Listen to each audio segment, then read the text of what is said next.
The cargo freighter Meridian Dawn drifted through the empty black between star systems, her running lights dim against the cosmic background. Inside the pilot compartment, Neil Davis watched the navigation screens with half-closed eyes. 3 weeks hauling basic supplies across the outer reach territories had worn down most of his enthusiasm for this particular route. The pay was decent enough, but the isolation got to even the most experienced spacers. His communications officer, Lily Wang, sat at her station running diagnostics on the long-range sensors. She was young, barely 25, but she had sharp instincts that Neil trusted.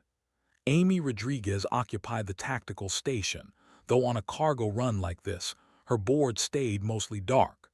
The first mate kept herself busy reviewing star charts and updating their route calculations. In the engine compartment below, Robert Quinn sang old songs to himself while monitoring the reactor cores.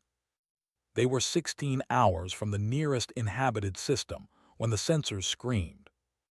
Lily's hands flew across her controls, her earlier boredom vanishing in an instant. 6 signatures had appeared on the display, dropping out of hyperspace in a perfect surrounding formation. Neil felt his stomach tighten, but his face remained calm. He had been expecting something like this for the past week. The outer reach was notorious for pirate activity, and a lone human freighter made tempting prey.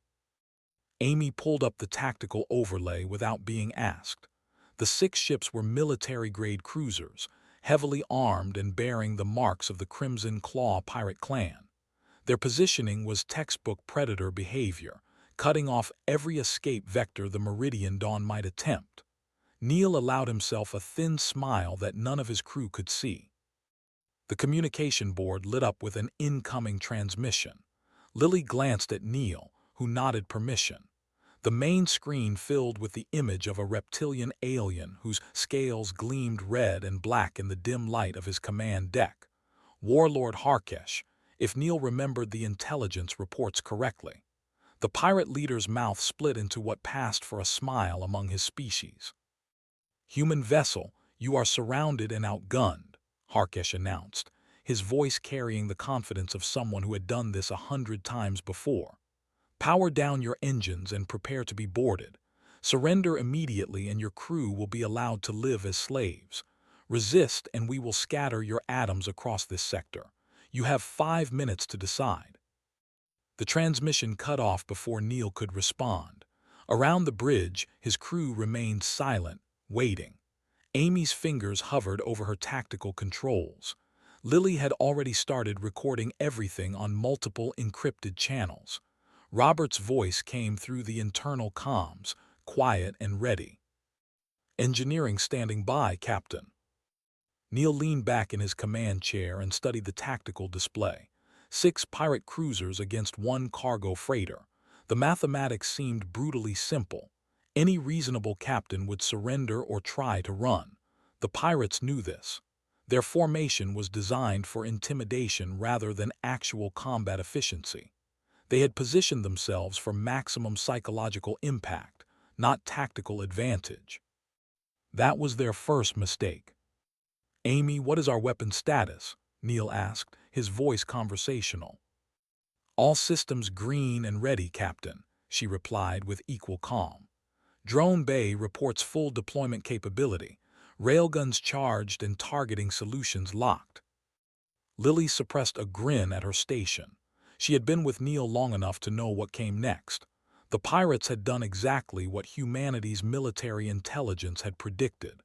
The outer reach pirates had grown fat and lazy on easy prey. They followed patterns, used the same tactics, made the same assumptions. They assumed humans were weak. 3 minutes passed. Neil watched the pirate ships hold their formation, confident and patient. Harkesh was probably sharing drinks with his command crew, already counting the profits from the Meridian Dawn's cargo. The pirate warlord would be thinking about which slaves would bring the best prices, what weapons and technology could be stripped from the human ship. Let him dream, Neil thought. At the 4-minute mark, Neil opened a return channel. Harkesh's face reappeared on the screen, looking pleased with himself. The warlord clearly expected to hear terms of surrender, pleas for mercy, perhaps desperate bargaining. "Warlord Harkesh," Neil said, his voice flat and professional. "I am Captain Neil Davis of the Earth Systems Defense Force. You are engaging a military vessel operating under lawful anti-piracy protocols. You have one chance to disengage your weapons, withdraw your ships, and leave this sector immediately.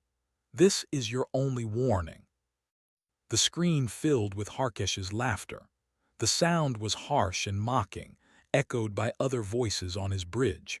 When the pirate warlord finally controlled himself, he wiped at his eyes with one clawed hand.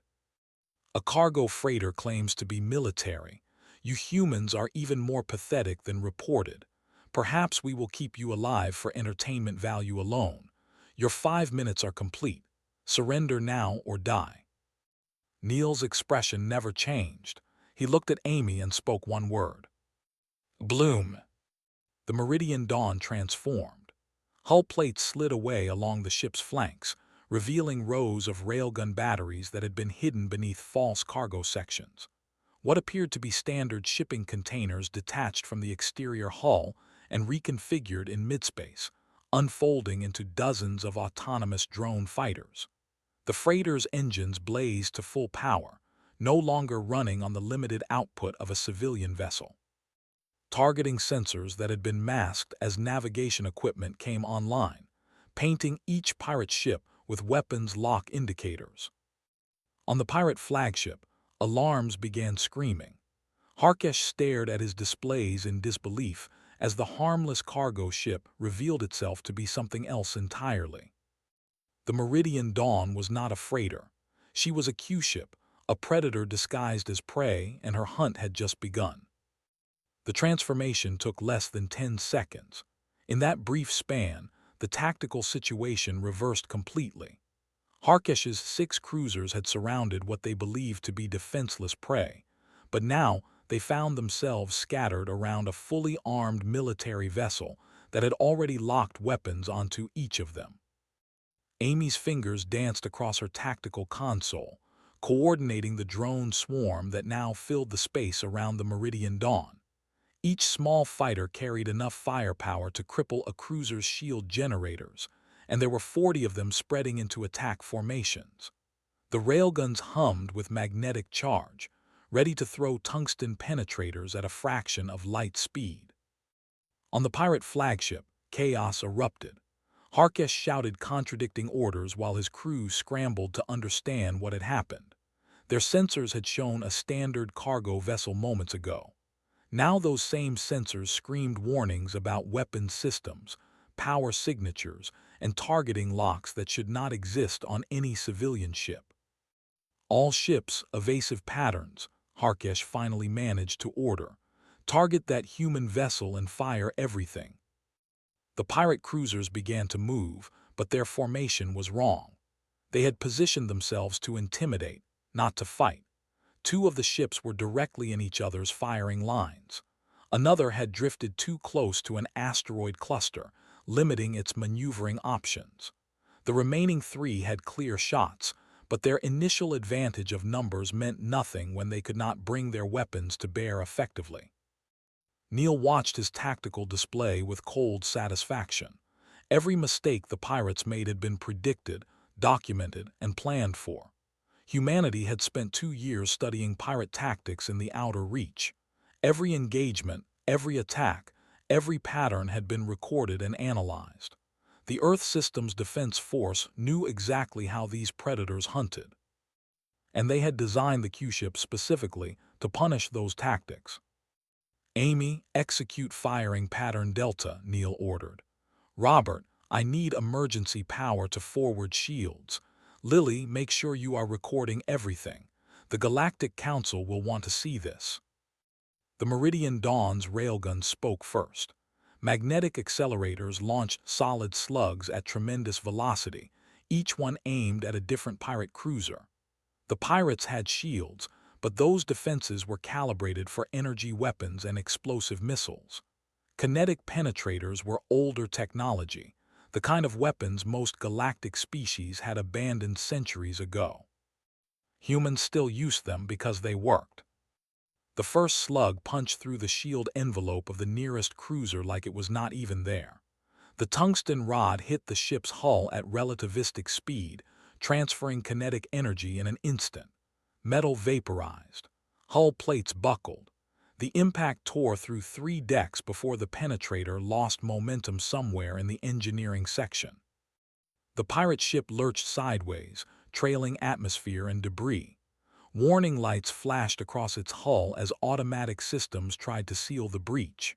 The vessel was not destroyed, but it was crippled, tumbling out of formation with its engines dead. The other railgun shots were equally precise. Amy had calculated each trajectory to disable rather than destroy, aiming for engine clusters and weapons arrays. 2 more pirate cruisers took hits that sent them spinning, their offensive capabilities cut by more than half in the opening salvo. Then the drones attacked. The small fighters moved with speed that confused the pirate targeting systems. Most galactic species relied on automated defenses to deal with small craft, letting computers calculate firing solutions and track multiple targets. The drones exploited this weakness by using random movement patterns that made prediction impossible. They jinked and weaved, accelerating in ways that should have torn them apart, but did not because human engineers had built them to withstand forces that would kill organic pilots. The first wave of drones targeted the pirate ship's sensor arrays. Small missiles streaked across the gap, each one guided by artificial intelligence that adapted to defensive countermeasures in real time. Explosions blossomed across the hulls of 4 cruisers as their long-range sensors were blown away. Blinded and confused, the pirate ships fired wildly, hitting nothing but empty space. Harkesh watched his fleet fall apart around him. 3 of his ships were badly damaged, their crews struggling to maintain basic systems. The other 2 were firing at drone fighters they could not hit, while the Meridian Dawn maneuvered with impossible precision. His own flagship had yet to fire a single shot because every time his weapons officer tried to lock on, the human ship was somewhere else. "How are they moving like that?" his tactical officer demanded. "No computer can calculate those vectors." That was the problem. The Meridian Dawn was not relying on computers alone. Neil Davis sat in his command chair making split-second decisions based on instinct and experience. Amy adjusted their course with manual controls, reading the battle flow and responding faster than any automated system could manage. Humans brought unpredictability to space combat, something the pirates had never encountered before. A pirate cruiser finally managed to fire its main batteries. Energy beams lanced toward the Meridian Dawn, powerful enough to melt through most civilian hulls in seconds. The Q-ship's shields flared bright as they absorbed the attack, holding firm against the assault. Robert had routed emergency power to the defensive systems, and the shield generators were military-grade equipment hidden beneath civilian casings. Neil barely felt the impact. The shields held with power to spare. "Return fire railguns 3 and 4, he ordered. "Target their weapons." 2 more tungsten slugs crossed the distance. The first shattered the cruiser's portside gun batteries in a shower of sparks and metal fragments. The second penetrated the starboard weapons array, causing a chain reaction of explosions that rippled along the ship's flank. Within seconds, the pirate cruiser was defenseless. 5 ships down, 1 to go. Harkesh's flagship stood alone now, surrounded by the wreckage of his fleet. The warlord stared at his screens, watching drones circle his vessel like scavengers around a dying animal. The human ship hung in space, weapons charged and ready. For the first time in his long career of piracy, Harkesh felt genuine fear. The tactical display showed the full scope of the disaster. 4 pirate cruisers drifted powerless, their crews working frantically to restore basic life support. The 5th ship had managed to limp away from the immediate combat zone, but its engines were barely functional and it posed no threat. That left only Harkesh's flagship, the Crimson Terror, still combat capable. The warlord's claws scraped against his command chair's armrests. Around him, his bridge crew waited for orders that did not come. They had trained for boarding actions and overwhelming weaker targets. Nobody had prepared them for this. The human vessel should have been easy prey, but instead it had torn through their formation like a predator among hatchlings. "Communications," Harkesh said, his voice strained. "Open a channel to the human ship." His communications officer hesitated, then complied. The screen showed Captain Neil Davis sitting calmly in his command chair, looking like a man discussing shipping schedules rather than commanding a battle. That unnatural calm somehow made everything worse. The human's eyes were cold and calculating, watching Harkesh the way a scientist might observe an insect. "Captain Davis," Harkesh began, forcing his voice to remain steady. "Perhaps we can discuss terms. This has been a misunderstanding. My ships were simply conducting routine security patrols in this sector. We meant no harm to your vessel." Neil said nothing. He simply stared at the pirate warlord, his expression unchanged. The silence stretched uncomfortably long. Harkesh shifted in his seat, his confidence crumbling with each passing second. "We can offer compensation," the pirate continued, desperation creeping into his voice. "Information about other raider groups in this region. Safe passage guarantees for future human ships. Surely we can reach an arrangement that benefits both parties." Still, Neil remained silent. His crew worked quietly at their stations behind him. The drone fighters continued their slow circle around the Crimson Terror, waiting like patient hunters. Harkesh felt sweat forming on his scales despite the cool temperature of his bridge. Finally Neil spoke, his voice flat and emotionless. "No." The transmission cut off. Harkesh stared at the blank screen in disbelief. He had offered everything a pirate could offer, and the human had rejected it with a single word. Around the bridge, his crew exchanged worried glances. They all knew what happened to pirates who lost in battle. The Galactic Council showed no mercy to raiders when they were actually caught and prosecuted. "Helm," Harkesh ordered, his voice shaking now. "Prepare for emergency hyperspace jump. Engineering, divert all power to the FTL drives. We are leaving this sector immediately." His crew scrambled to comply. The Crimson Terror began building the energy charge necessary for faster-than-light travel. It would take 90 seconds to accumulate enough power, and the ship would be vulnerable during the charging sequence. But Harkesh saw no other option. They could not fight, they could not negotiate, so they would run. On the Meridian Dawn, Amy watched the pirate flagship's energy readings spike.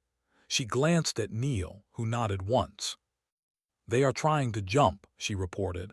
"Charging sequence initiated, 70 seconds to completion." "Target their FTL array," Neil ordered. "Precision shot. I want them disabled, not destroyed." Amy input the targeting data with practiced efficiency. The Q-ship's forward railgun swiveled slightly, adjusting its aim point by fractions of a degree. This shot required perfect accuracy. Hit the wrong section of the ship and they might rupture the reactor core, killing everyone aboard. Neil wanted prisoners, not corpses. Dead pirates could not spread warnings to their colleagues. The magnetic coils charged. Sensors locked onto the Crimson Terror's hyperspace generator, a complex array of equipment located in the ship's aft section. The targeting computer calculated wind, drift, relative motion, and a dozen other variables. Then Amy double-checked every number manually, because human intuition sometimes caught errors that machines missed. "Firing solution confirmed," she announced. "Ready on your command." "Fire." The railgun discharged. A single tungsten penetrator crossed the distance in less than a second. It hit the Crimson Terror's FTL array with surgical precision, punching through the housing and shattering the delicate crystalline matrices inside. The hyperspace generator exploded in a flash of exotic particles and released energy. On the pirate flagship, alarms wailed. The charging sequence collapsed catastrophically. Energy that had been building for a hyperspace jump had nowhere to go. It discharged through the ship's power grid, blowing out conduits and fusing circuits. Emergency systems kicked in automatically, preventing total catastrophic failure, but the damage was severe. Harkesh felt his ship shudder beneath him. Lights flickered and died, replaced by dim emergency illumination. His engineering officer reported multiple system failures, fires in 3 compartments, and complete loss of FTL capability. They were not going anywhere. "Weapons?" Harkesh demanded. "Do we still have weapons?" "Main batteries offline," his tactical officer reported. "Missile tubes damaged. Point defense systems operating at 30%. We have no effective offensive capability, Warlord." The pirate leader slumped in his chair. His fleet was destroyed. His flagship was crippled. The human vessel still hung in space nearby, undamaged and ready to finish them at any moment. Everything Harkesh had built over 20 years of raiding was gone, erased in less than 10 minutes by a single human ship. "Open a channel," he said quietly. "Unconditional surrender. Tell the humans we yield." His communications officer looked relieved as he complied. The screen activated again, showing Captain Davis in his command chair. The human had not moved, had not changed expression. He looked at Harkesh with those cold, dead eyes. "Captain Davis," Harkesh said, his voice breaking. "My ships surrender. We yield completely. We are powering down all weapons and systems. Please show mercy. Take us as prisoners. We will cooperate fully with any charges the Galactic Council wishes to bring against us." Neil listened to the plea without reaction. When Harkesh finally stopped talking, the human captain leaned forward slightly in his chair. "Warlord Harkesh, you and your crews will be taken into custody and transported to the nearest council jurisdiction for prosecution. However, I need you to understand something first." The pirate warlord nodded eagerly, desperate for any sign that the humans would show restraint. "This was not a battle," Neil continued, his voice still flat and emotionless. "This was a message." Neil let his words hang in the silence. On the view screen, Harkesh stared back with confusion and growing dread. The pirate warlord had expected threats or demands, not this calm declaration. A message. What kind of message required the destruction of an entire pirate fleet? "I do not understand," Harkesh said carefully, afraid to provoke the human captain further. "Then let me explain," Neil replied. He gestured to Lily, who brought up a data stream on the shared communication channel. "In the past 18 months, 47 human vessels have disappeared in the Outer Reach territories. 23 were confirmed destroyed by pirate attacks. The other 24 simply vanished without trace. We estimate 312 human citizens were killed or enslaved during this period." The numbers scrolled across Harkesh's screen. His mouth went dry as he recognized several of the ships on the list. His own fleet had been responsible for at least 6 of those disappearances. He had sold the survivors to slave markets on the frontier worlds, separating families and condemning innocent people to lives of suffering. When humanity brought these attacks to the attention of the Galactic Council, Neil continued, we were told the Outer Reach falls outside Council jurisdiction. We were advised to avoid the region entirely or accept the risks of traveling through lawless space. The Council offered sympathy but no action. Amy pulled up additional files, security footage from pirate raids on human colonies and outposts. Harkesh watched scenes of destruction and violence play out on the screen. He recognized his own ships in some of the recordings. Others showed different pirate clans, all of them preying on human targets they considered weak and defenseless. "So humanity decided to handle the problem ourselves," Neil said. "The Earth Systems Defense Force created the Q-ship program. We built vessels like the Meridian Dawn and sent them into the Outer Reach disguised as cargo freighters. Easy targets, tempting prey. We knew that pirates like you could not resist attacking what appeared to be helpless human ships." Harkesh felt his stomach turn. The implications were staggering. How many Q-ships were operating in the outer reach? How many pirate fleets had encountered them? He thought about all the human vessels his intelligence network had reported in recent months, traveling alone through dangerous space. Any one of them could be another predator in disguise.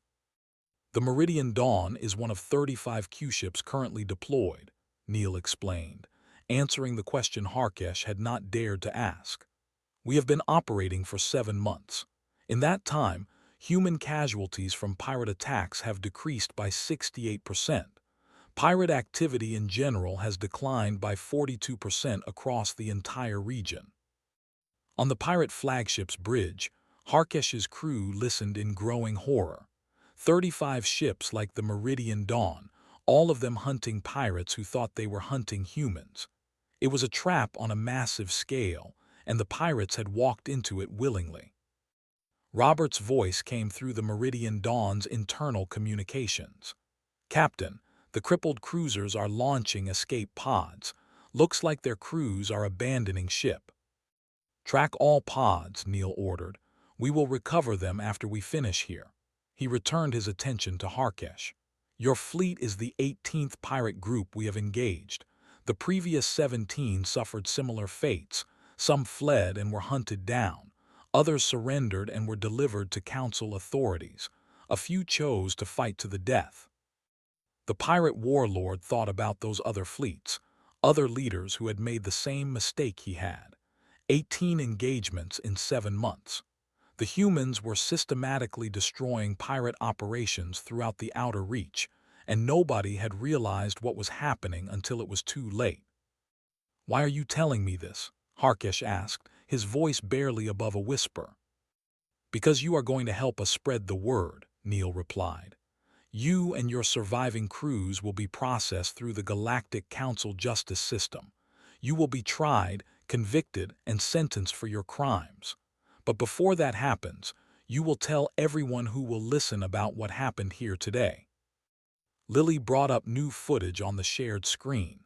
It showed the entire battle from multiple angles, captured by the Meridian Dawn's external cameras and drone recorders. Every moment of the engagement was documented in crystal-clear detail. The ambush, the transformation, the systematic destruction of the pirate fleet. "This recording will be distributed throughout the galactic communication networks," Neil said. "Every pirate clan, every raider group, every criminal organization in the outer reach will see what happens when they attack human ships. They will learn that we are not prey. We are predators."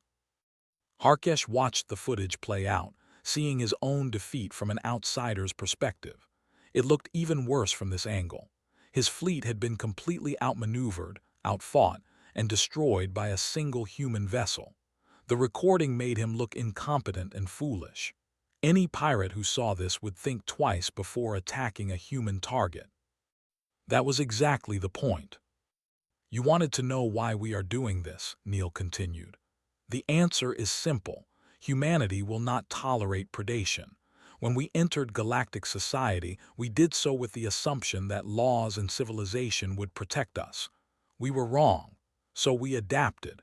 We became something the galaxy had not seen before." Amy highlighted several sections of the tactical display, showing how the Meridian Dawn had exploited every weakness in the pirate formation. The analysis was brutal and thorough, breaking down each mistake Harkesh had made and explaining how human tactics had turned those mistakes into fatal vulnerabilities. "Pirates operate on a simple principle," Neil explained. "They attack targets weaker than themselves. They avoid fights they might lose. They rely on intimidation and superior numbers. These tactics work against most species in the galaxy. They do not work against humans." Harkesh understood now. The humans had studied their enemies, learned their patterns, and designed a counter-strategy that turned pirate advantages into weaknesses. The Q-ships were not just weapons. They were psychological warfare tools. Every encounter spread fear and uncertainty. Every pirate who survived an engagement would warn others. Every recording that circulated would make raiders think twice. "What happens now?" the pirate warlord asked. Neil's expression remained cold and emotionless. Now you live with the consequences of your choices. Your crews will be imprisoned. Your ships will be salvaged or destroyed. And you will spend the rest of your life knowing that you helped deliver a message to every pirate in the outer reach. The message was clear. Humanity would not be victims, not anymore. The Meridian Dawn's crew spent the next 3 hours securing the battlefield. Drones collected escape pods that had scattered across the engagement zone, bringing them back to designated holding areas. Robert worked with his engineering team to establish tractor beams that corralled the disabled pirate ships, preventing them from drifting into the nearby asteroid field. Amy coordinated the recovery operations with military precision. Each escape pod was scanned for weapons and explosives before being brought aboard. The pirate crews were separated into groups, cataloged, and confined to cargo holds that had been converted into temporary holding cells. Medical teams treated injuries while armed security personnel maintained order. Lily processed an enormous amount of data. She compiled the battle recordings into multiple formats, prepared detailed reports for the Earth System's Defense Force, and began uploading encrypted files to secure channels that would distribute the footage across galactic networks. The recordings would be edited and released strategically, ensuring maximum impact. Neil walked through the converted cargo holds, observing the captured pirates. There were over 400 of them, representing a dozen different species. Most looked defeated and afraid, huddled together in small groups. A few glared at their captors with defiant hatred. None of them tried to cause trouble. The humans were polite but firm, and the pirates had seen what happened to those who opposed them. Harkesh sat alone in a corner of one hold, his crimson scales dull under the harsh lighting. The warlord who had commanded 6 warships now looked old and broken. He watched Neil approach, but did not stand or acknowledge him with any gesture of respect. "Your intelligence files were very detailed," Neil said, stopping a few feet away. "We have been studying your operations for months. The Crimson Claw fleet has been active in the outer reach for nearly 20 years. You personally are responsible for 38 confirmed attacks on civilian vessels, with estimated casualties exceeding 500 individuals across multiple species." Harkesh said nothing. What could he say? The evidence was overwhelming. "The interesting part is that you were not always a pirate," Neil continued. "Military records show you served in the Galactic Defense Fleet for 12 years. Honorable service, multiple commendations. Then you were dishonorably discharged for stealing supplies and selling them on black markets. That was the beginning of your criminal career." The warlord finally looked up, meeting Neil's eyes. "You think you understand me. You think reading files makes you know who I am." "I understand that you made choices," Neil replied. "You chose to prey on the weak. You chose to build wealth through violence. You chose to ignore every law and moral code that might have constrained your behavior, and now you face the consequences of those choices." Harkesh laughed bitterly. "Consequences? The Galactic Council does not care about pirates in the outer reach. We have operated freely for decades.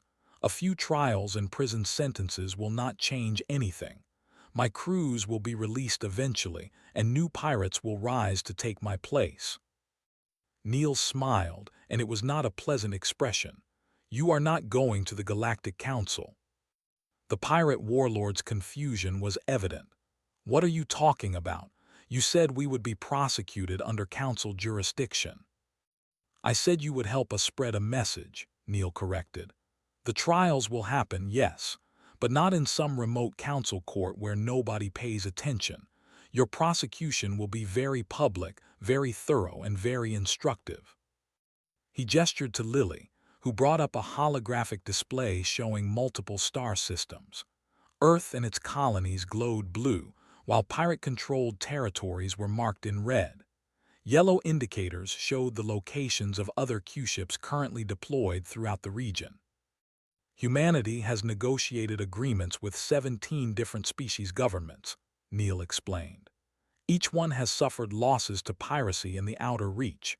Each one has agreed to support our anti-piracy operations. Your trials will be broadcast simultaneously across all those civilizations. Billions of people will watch you and your crews answer for your crimes. Harkesh felt genuine fear for the first time since his surrender. A quiet trial in some council facility was one thing. Public prosecution across multiple species communication networks was something else entirely. He would become the face of pirate brutality, a symbol of everything wrong with the lawless territories. The recordings of this battle will be shown as evidence, Neil continued. Military analysts will break down every tactical decision you made, explaining to viewers exactly how you were outmaneuvered and defeated. Your reputation as a fearsome pirate leader will be destroyed. You will be remembered as a fool who led his fleet into an obvious trap. The psychological warfare was masterful. Harkesh understood now that his physical capture was only part of the plan. The humans intended to use him as a propaganda tool, leveraging his defeat to discourage other pirates from attacking human targets. It was ruthless and effective. "Why do you hate us so much?" Harkesh asked quietly. "We are just trying to survive like everyone else." Neil's expression hardened. "You are not trying to survive. You are choosing to profit from the suffering of others. There is a difference." He pulled up specific files on the holographic display, showing faces of humans who had died in pirate attacks. These people were trying to survive.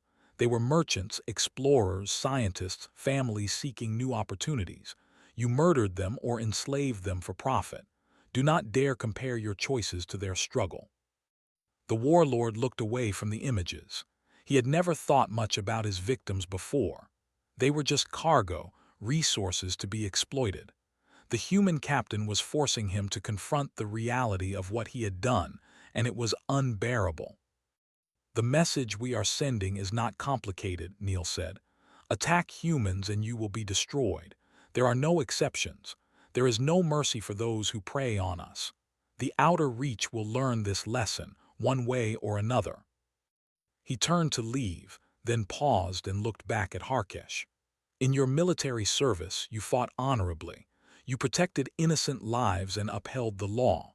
Somewhere along the way, you forgot what that meant. Maybe spending the rest of your life in prison will give you time to remember." Neil walked away, leaving the pirate warlord alone with his thoughts. Around the hold, other captured pirates whispered among themselves, processing what they had heard. The recordings would be distributed soon. Their defeat would be shown across the galaxy. Every pirate who saw it would think twice before attacking a human ship. The message was spreading. The hunt had only just begun. 2 weeks after the engagement, the Meridian Dawn docked at Unity Station, a massive orbital facility that served as a hub for multiple species governments. The captured pirates were transferred to Council security forces under heavy guard. Journalists from a dozen different civilizations crowded the docking bays, their cameras recording everything. Harkesh and his crews were paraded through the station in restraints, their defeat on full display. The pirate warlord kept his head down, avoiding the stares and shouted questions from reporters. He had become exactly what Neil Davis promised, a symbol of failed piracy, a warning to others. The trials began 3 days later in the station's largest courtroom. The proceedings were broadcast live across 17 different species communication networks. Billions watched as prosecutors presented evidence of piracy, murder, slavery, and dozens of other crimes. The recordings from the Meridian Dawn played on massive screens, showing the battle in excruciating detail.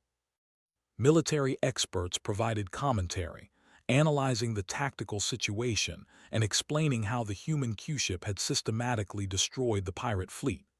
They highlighted every mistake Harkesh made, every assumption that proved wrong, every moment when pride and overconfidence led to disaster.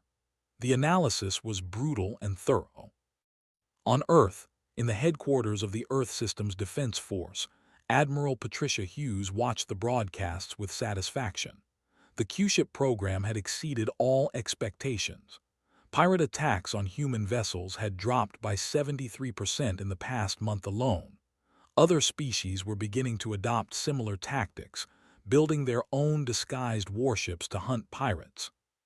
35 Q-ships, her chief of staff remarked, reviewing the deployment reports.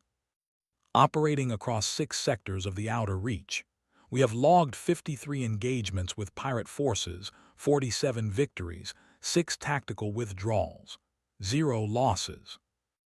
Admiral Hughes nodded.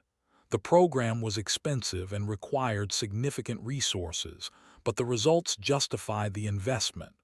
More importantly, it sent a message that humanity would not be passive victims. They would adapt, innovate, and fight back against any threat. What about the other species' governments? She asked. Are they cooperating? Fully, her chief of staff confirmed. The joint prosecution agreements are working perfectly. Captured pirates are being tried under multiple legal systems simultaneously, ensuring they face maximum penalties. And the publicity is having the desired effect. Intelligence reports show that pirate recruitment has dropped significantly. Criminal organizations are becoming more cautious about targeting human ships. The Admiral allowed herself a small smile. Good. Maintain current deployment patterns and continue the intelligence-gathering operations. I want to know about every pirate group operating in the Outer Reach. If they prey on civilians, they become targets. Back on Unity Station, the trials continued for weeks. Harkesh was convicted on 73 separate charges and sentenced to life imprisonment without possibility of parole. His crews received similar sentences based on their individual crimes. The verdicts were broadcast just as widely as the trials, ensuring maximum publicity. The Meridian Dawn, meanwhile, had already returned to her patrol route in the Outer Reach. Her hull had been repaired and repainted to resemble a different class of cargo vessel. The disguise was complete, making her look like any other civilian freighter traveling through dangerous space. Neil stood on the bridge, watching the stars stream past as they traveled at faster-than-light speeds. Amy worked at her station, reviewing intelligence reports about pirate activity in their assigned sector. Lily monitored long-range communications, listening for any chatter that might indicate threats. Robert sang to himself in the engineering compartment, keeping the ship's systems running smoothly. "Captain," Lily said suddenly, "I am picking up a distress signal. Looks like a merchant convoy under attack. Distance is approximately 4 light hours." Neil felt that familiar tension return. Another chance to hunt, another opportunity to send the message. Plot an intercept course. Full speed. Amy, start running tactical scenarios based on the signal analysis. The crew moved with practiced efficiency. They had done this 17 times before, and each engagement followed similar patterns. Pirates attacking what they thought were helpless targets. The Meridian Dawn arriving to turn the tables. Quick, brutal combat that left the raiders destroyed or captured. It never got old. As they dropped out of hyperspace near the distressed convoy, Neil saw 3 pirate vessels harassing a group of 5 merchant ships. The raiders had not started firing yet, likely still demanding surrender and preparing to board. They had no idea what was coming. "Open a communication channel," Neil ordered. The lead pirate ship responded, her captain appearing on the screen. This one was different from Harkesh, a different species with different features, but the attitude was the same. Arrogant, confident, convinced of easy victory. "Human vessel, this is not your concern," the pirate captain announced. "Leave this sector immediately or be destroyed along with these other ships." Neil smiled that cold, emotionless smile. "This is Captain Neil Davis of the Earth Systems Defense Force. You are engaging civilian vessels under our protection. Power down your weapons and prepare to be boarded. You have 30 seconds to comply." The pirate captain laughed just as Harkesh had laughed. "1 human ship against 3 warships. You are insane. We will enjoy salvaging your wreckage." 20 seconds, Neil said calmly. The pirate ships began targeting the Meridian Dawn, their weapons charging. The merchant convoy scattered, trying to escape the combat zone. Amy's fingers hovered over her controls, ready to execute the transformation sequence. 10 seconds. The pirate captain's laughter died as he studied his sensor readings more carefully. Something was wrong. The human ship's power signature did not match any civilian vessel in his database. The hull configuration seemed odd, with sections that did not quite align properly. 5 seconds. Realization dawned too late. The pirate captain opened his mouth to order a retreat, but Neil spoke first. Bloom. The Meridian Dawn transformed once again, revealing her true nature. Weapons deployed, drones launched, targeting systems locked on. The hunt continued and the message spread further with each engagement. Humanity would not be prey, not now, not ever.